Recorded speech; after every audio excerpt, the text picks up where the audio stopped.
Alright, Master Abang tanya kalau contoh pasal bypass saya tak boleh mengalihkan. Bukan bang, dia contoh macam ni. Contoh kalau kat rumah abang kan elektrik tak ada ke pam dia rosak kan. Kalau contoh abang tak berbypass, air masih boleh mengalir. Cuma fungsi bypass ni kan function dia. Dia contoh kalau macam abang nak repair pam ke apa semula, tempat rosak abang repair, lagi senang. Dia contoh kalau macam ni. Ni contoh saluran asal daripada rumah abang kan, dia akan terus masuk ke rumah abang macam ni. Biasa kita akan pakai pam dekat sini. Tapi cara saya ni saya tak pakai pam kat sini. Saya buat bypass.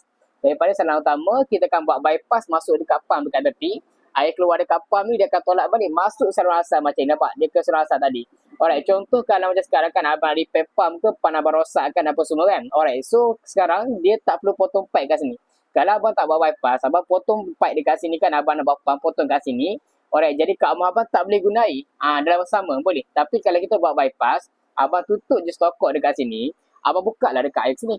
Buka dekat sini, buka dekat sini. Alright, so dah boleh keluarkan pam. Masa yang sama, abang masih boleh gunai. Kalau kita buat bypass. Tapi kalau abang tak buat bypass, abang potong je pipe dekat sini, abang dah tak boleh gunai kat rumah abang.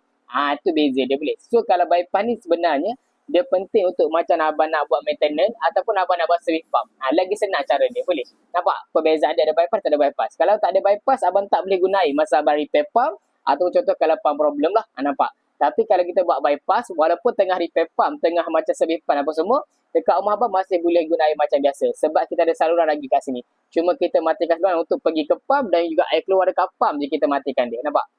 Tu function bypass. Boleh? Alright. So ada soalan, boleh komen dekat bawah.